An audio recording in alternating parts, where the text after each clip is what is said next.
nggak bisa kita semena-mena Gitu. melakukan sesuatu gitu, karena sekarang kayaknya hidup kita tuh dikelilingi oleh kamera, Mbak. Oh gitu ya. Kita nggak ngerti kamera siapa yang akan mengcapture apa yang kita lakukan, Iya. kemudian viral kan. Mm-mm. Nah itu akan udah jadi catatan itu buat kita, siapa sih kita. Satu sisi media digital itu berkah, satu sisi musibah, satu sisi orang nih posting, kita cuman komen nih, nggak kita posting. Tapi kalau komenan kita tuh di postingan orang yang mengandung unsur sara, kita juga kena, Mbak. Gitu. Seperti itu. Gitu. Jadi balik lagi ya, jejak digital kadang bikin fatal.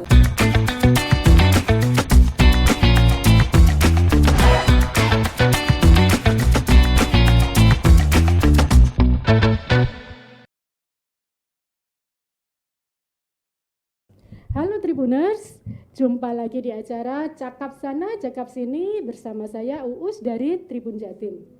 Kali ini kita akan membahas tema yang sangat hits kali ini tentang jejak digital yang bikin fatal. Bersama saya kali ini ada Dr. Fitria Widiani Rosinda, relawan Mavindo Surabaya atau Masyarakat Anti Fitnah Indonesia. Saya manggilnya dengan Ibu Fitria atau Bu Tia? Aja. Oh, dengan Tia aja. Mbak ya, Mbak.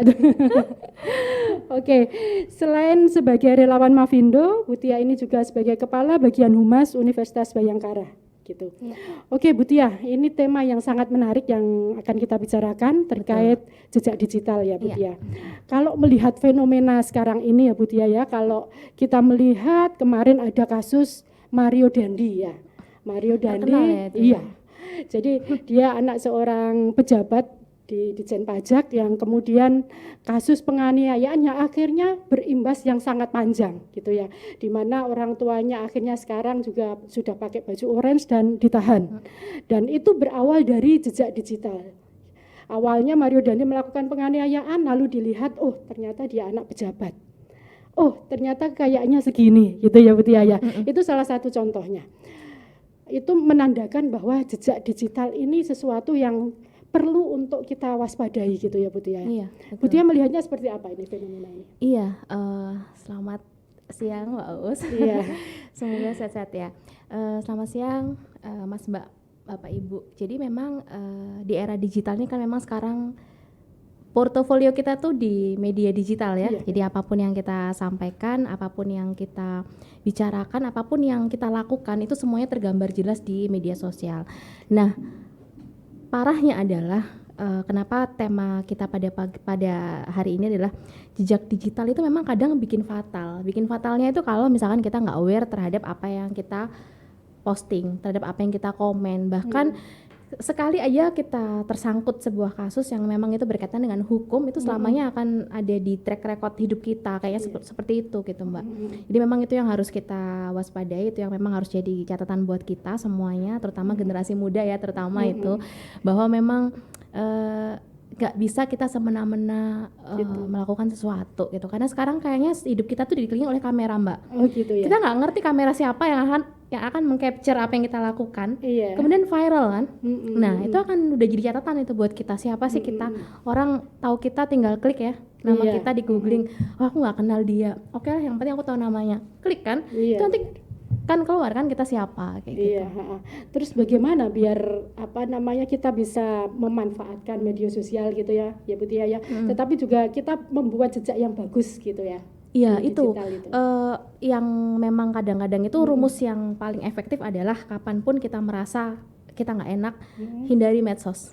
Oh gitu. Ya. Oh gitu. Karena ketika kita ada dalam kondisi yang kita nggak enak, emosi kita benar-benar di titik yang tidak mampu kita kontrol.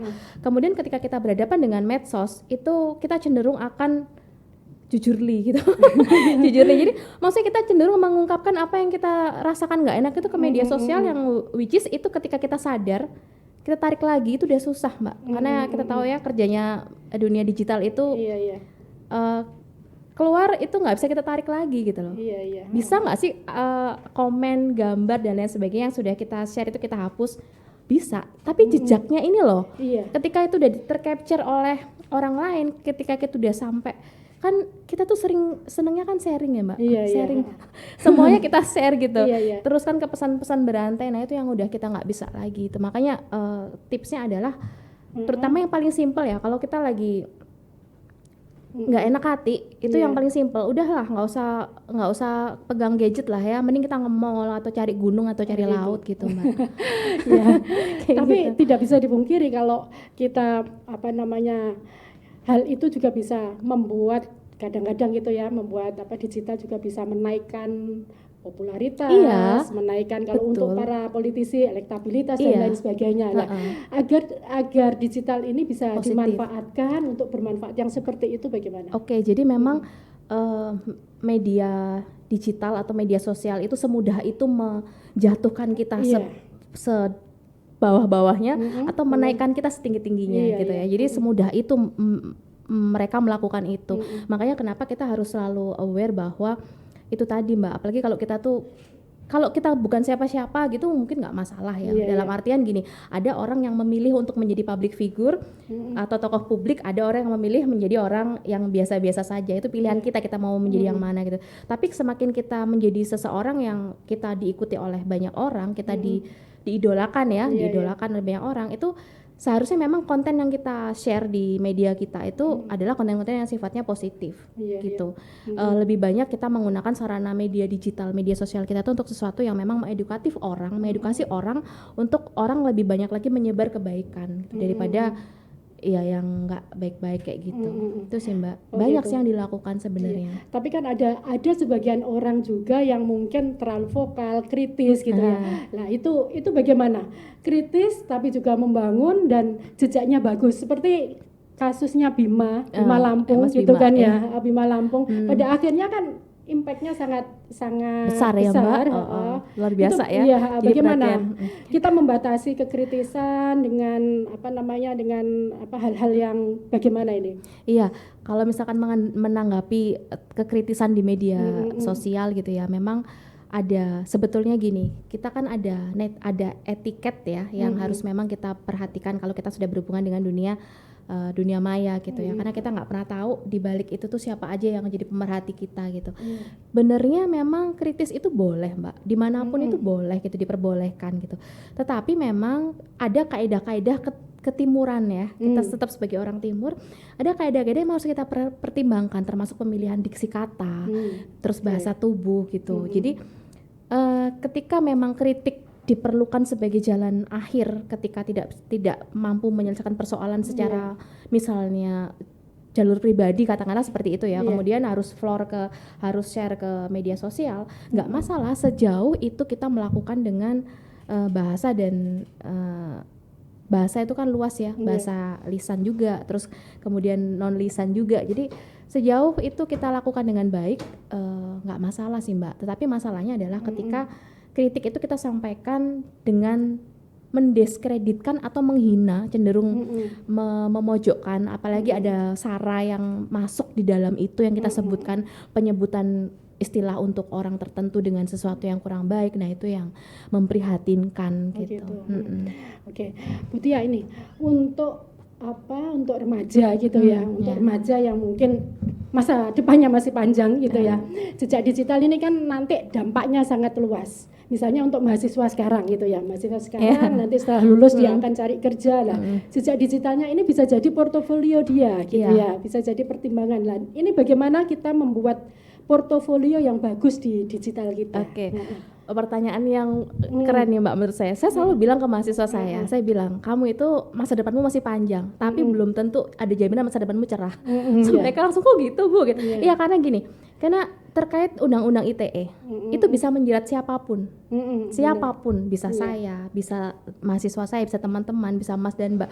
Kalau memang kita nggak mengkontrol apa yang kita posting di media sosial gitu. Maksud saya adalah cerah itu jangan pernah membuat jejak yang tidak baik di media sosial gitu, karena sekali kita punya sejarah catatan itu terus kemudian orang mengcapture, maka ya itu akan jadi selamanya itu. Dan saya selalu bilang sama mereka, zaman sekarang nih ya, kalau kamu cari pekerjaan itu nggak hanya dilihat kamu bisa ngerjain apa gitu, IP kamu berapa, kamu lulusan universitas mana gitu, itu enggak, tapi orang itu akan ngelihat nama lengkap kamu tuh di searching Mbak, langsung di searching. Saya jelaskan ke mereka bahwa perusahaan itu akan men-searching nama lengkap kamu, kemudian klik, wah pernah nih jadi DPO, Oh benar. wah pernah nih kena sara, Iya, wah pernah nih dihujat netizen Nusantara Raya kayak gitu, Iya, jagat kayak gitu.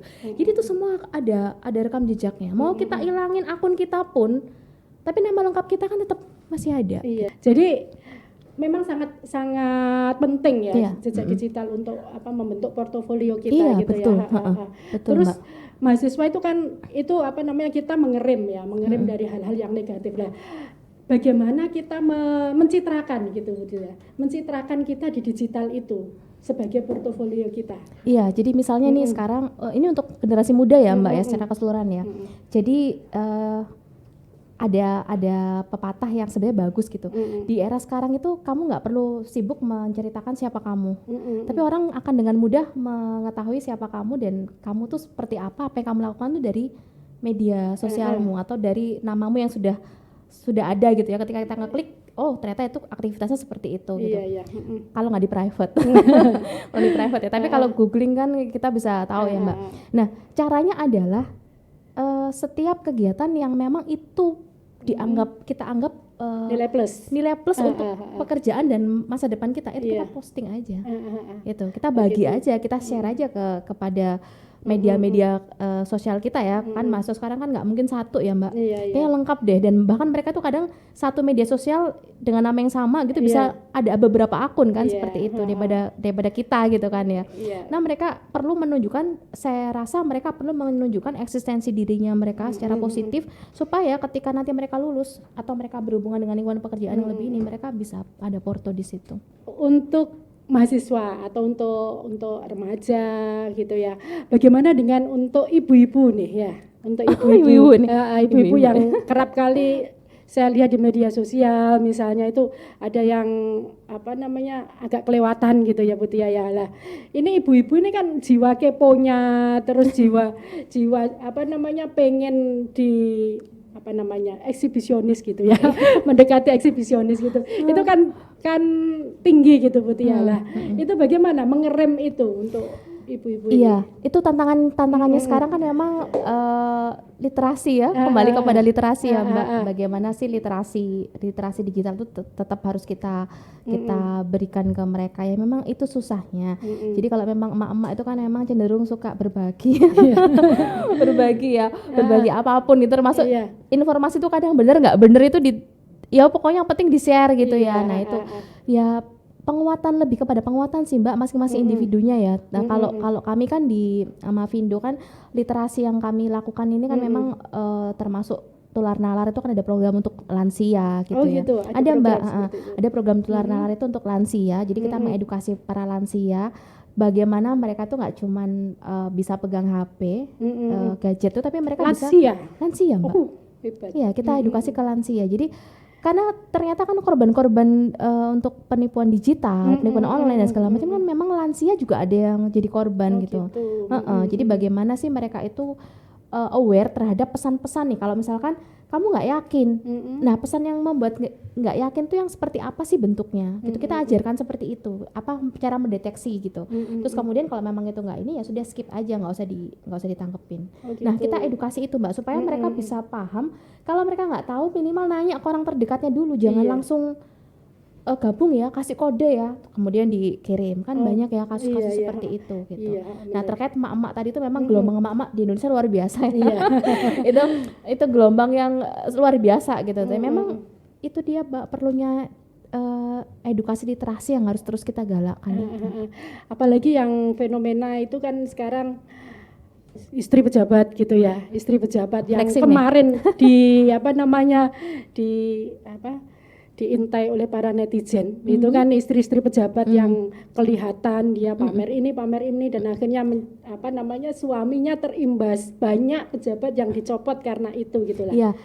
Iya, inilah memang keluar biasanya dunia digital Mbak Uus. Jadi kadang-kadang kan kita gini, foto di depan mobil mewah gitu. Sebenarnya itu bukan punya kita, tapi kita kepengen mencitrakan bahwa kita foto depan, kemudian kita posting. Nah itu loh yang saya maksudkan, kita nggak sadar bahwa apa yang kita lakukan itu dibenarkan oleh netizen. Kenapa? Karena kita nggak pernah tahu netizen yang kita hadapi itu siapa. ada yang bisa mampu berpikir oh enggak kok itu enggak, tapi kan seberapa banyak sih yang seperti itu. Nah kemudian ketika itu udah muncul rame di publik, rame-rame mengakui bahwa oh itu enggak asli kok, Iya. itu KW kok. Itu KW. Menurut saya itu tambah sesuatu yang loh kenapa harus setingkat pendidikan seperti itu harus bangga dengan produk yang KW gitu ya. Itu Mbak, jadi memang satu sisi media digital itu berkah, satu sisi musibah, satu sisi jejak digital itu bisa jadi kita diangkat setinggi-tinggi atau kita dijatuhkan sebawah-bawahnya gitu ya. Jadi memang seperti itu. Terkait flexing juga sebenarnya seru juga sebenarnya Mbak. Iya benar. Flexing. Nah karena memang gini kan, bukan netizen kalau nggak maha benar ya, tapi memang benar gitu loh. Netizen itu bukan maha benar, tapi memang benar gitu. Jangankan orang yang mereka mampu loh mencari informasi lewat sesuatu yang kita nggak bisa akses itu, mereka mampu gitu. Jadi mereka tahu loh gajinya ASN berapa, mereka tahu gajinya swasta ini berapa, terus kemudian dengan gaji segitu, dengan masa kerja 10 tahun, nggak mungkin rasanya bisa punya ini punya itu dengan harga ratusan sampai miliaran rupiah gitu. Mereka pinter Mbak gitu. Jadi bahkan wartawan kalah pinter. Gitu ya Mbak. Bukan saya ngomong loh Mbak. Jadi saya yang kasus Rafael Alun itu kan luar biasa gitu ya, bisa tahu rumahnya di mana. Berarti tipe emak kayaknya ya. Kepo gitu ya. Saya sampai mengikuti itu media sosial. Sampai slip gaji keluar ya Mbak di media ya, slip gaji keluar, kemudian pemiliknya siapa keluar, bahkan sampai sepatu itu belinya di mana ada rekaman. Luar biasa loh netizen itu. Jadi siapa bilang netizen itu enggak jadi itu setara dengan BIN atau lebih BIN.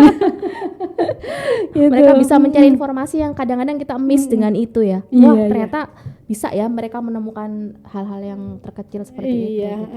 Terus mengenai itu pencitraan istri pejabat kan nggak mungkin misalnya kita hanya memposting hal-hal yang remeh-temeh misalnya gitu ya, kita ke pasar gitu kan nggak mungkin.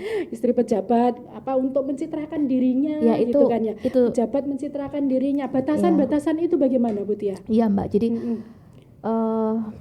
kemewahan itu menular memang Mbak. Gitu. Jadi misalnya kadang kalau kita tuh secara psikologis akan cenderung mengikuti apa yang kita lihat ya. Secara psikologis dorongan kita tuh ternyata istrinya ini pakai yang dipakai ini, mereknya ini. Itu kita cenderung untuk aku juga semestinya juga seperti itu gitu. Ada kecenderungan manusia untuk memang seperti itu gitu. Tetapi masalahnya adalah itu dia Mbak. Tingkat kemampuan membeli dengan literasi yang tidak berbanding dengan literasi media digital yang rendah. Itu yang akibatnya sekarang yang kita tahu itu Mbak.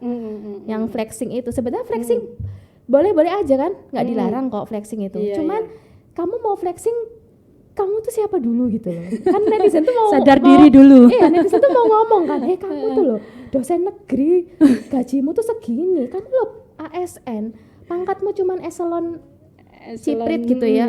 Eselon kok ciprit ya? Maksudnya pangkat segini. Terus kemudian misalnya. Terus kemudian itu loh Mbak, namanya gaji itu kan sudah ada rate-nya. Kemudian istrinya ibu rumah tangga, katakanlah seperti itu. Oke lah kalau bisnis berapa sih ini ya? Tapi kan netizen nggak tahu gitu.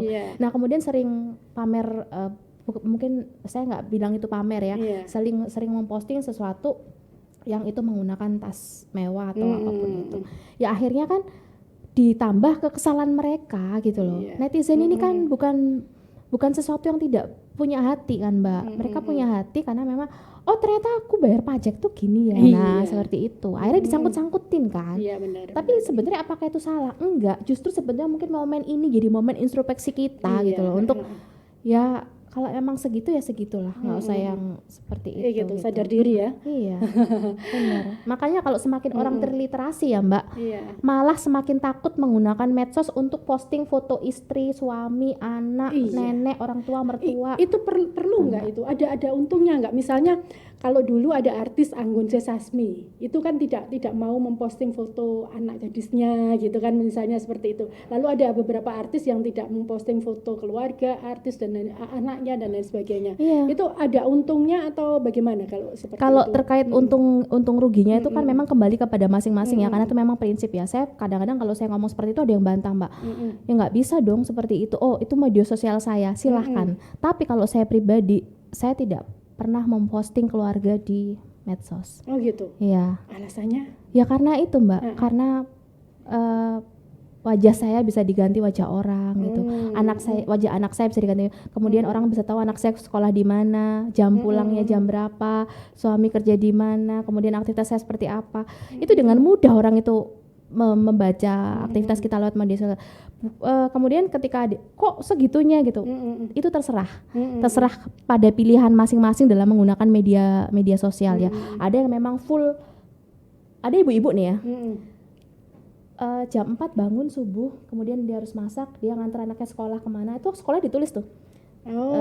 Ke sekolah mana ditulis, kemudian habis itu dia senam, nama sanggar senamnya ditulis sama dia di caps di story-nya, terus kemudian dia kemana lagi. Itu adalah my daily activity gitu. Nah orang kan tahu, oh ternyata Bu Popi itu hari-harinya ya kayak gitu gampang kan. Berarti rumahnya Bu Popi kosong tuh di waktu ini gitu loh Mbak. Jadi kejahatan itu sebenarnya kita kok yang nyiptain gitu, kita yang membuat peluang itu ada gitu. Makanya ya itu hak masing-masing pribadi. Jadi maksudnya medsos saya cuma pekerjaan Mbak, sama mahasiswa saya yang cantik-cantik ganteng-ganteng itu aja. Gitu. Jadi kadang-kadang media sosial juga mengundang kejahatan gitu ya Bu ya. Iya. Tanpa kita sadari itu. Ada nggak sih Mbak, pernah lihat nggak sih di story yang nunjukin rumah kamar per kamar ruangan nih loh guys, rumahku biasanya. Ini kamar pertama, ini kamar kedua, ini saya. alamat rumahku di sini aku barusan wah tuh serem banget Mbak. Bahkan ada juga yang serem lah Mbak. Kalau menurut saya serem sih itu Mbak, gitu. Karena kita nggak pernah tahu gitu loh Mbak, orang itu menggunakan data itu tuh apa gitu. Harus nggak sih, pertanyaannya harus nggak sih kita share semua diri kita, privasi kita harus nggak sih kita share ke ranah publik? Nah, bagaimana kita balik pemikiran kita? Taruhlah semua itu nggak ada, medsos itu nggak ada, kita mau share nggak sih? Enggak kan? Kita pakai apa share-nya? Gitu loh. Pertanyaannya akhirnya saya balik gitu. Tapi terserah, itu masing-masing pribadi punya sesuatu yang berbeda, karena pasti goals-nya, tujuannya mereka seperti itu pasti ada sesuatu juga yang berbeda. Ada yang juga untuk nyari uang juga bisa kan ya. Oh gitu. Ya kan ada. Ini Mbak, menarik ini. Nyari uang bagaimana ini? Memang pekerjaannya seperti itu gitu. Jadi tapi ada batasan-batasan kan. Jadi ini untuk nyari uang, ini untuk pribadi yang private-nya harusnya ada. Itu bagaimana? Jadi contoh seperti ini, kalau nyari uangnya misalkan gini, dia seorang afiliasi mungkin ya. Kemudian rumahnya itu sebagai afiliasi gitu. Maksudnya ini loh, saya beli sofa, kemudian saya pasang di ruang tamu saya. Terus habis itu dia marketingnya sebuah perumahan dan dia beli rumah di situ, dan itu lain hal gitu. Tapi paling tidak kan ada batasan yang dia harus tahu sendiri gitu. Nggak bisa orang lain, dia harus peka. Ketika aku nge-share semuanya ke publik, nah kemudian oke lah kalau aku nih cuman ini ya, tapi kalau aku nih tokoh publik gitu kan orang lebih ini. Pokoknya intinya Mbak, kita nggak pernah tahu kapan kejahatan itu datang ke kita. Kalau nggak kita yang mewaspadai sendiri seperti itu. Harus sadar, itu hal yang penting, harus sadar diri kita itu siapa. Kalau kita merasa kita sebagai public figure, kita harus membatasi yang seperti apa gitu ya. Mana yang perlu kita push, mana yang perlu kita keep gitu. Mana yang push kita menguntungkan dan mana sekiranya nanti akan berdampak panjang gitu ya betul. Ya. Bikin kita tambah puyeng gitu ya. Oh gitu. Oke. Kan kok kita tarik lagi kan sudah susah ya Mbak. Kayak gitu-gitu kan susah gitu. Iya. Gitu. Oke. Itu barangkali perbincangan kita hari ini ya dengan Bu Tia. Cepet banget ya kayaknya. Iya Bu Tia, kayaknya masih perlu waktu 1 jam lagi. 3 jam nggak sih tadi kita? Iya. Itu Bu Tia, sebelum kita akhiri mungkin ada pesan atau apa gitu ya Bu Tia yang bisa disampaikan ke Tribuners? Iya, tadi kembali ke saya lebih kata kuncinya kembali kepada tema tadi ya. Jejak digital itu kadang bikin fatal gitu. Jadi hati-hati banget dengan apa yang kita posting. Bahkan orang nih posting, kita cuman komen nih, nggak kita posting. Tapi kalau komenan kita tuh di postingan orang yang mengandung unsur sara, kita juga kena Mbak. Gitu seperti itu. Gitu. Jadi balik lagi ya, jejak digital kadang bikin fatal. Oke, ingat itu ya. Oke Tribuners, saya akhiri perbincangan kita hari ini. Sampai jumpa.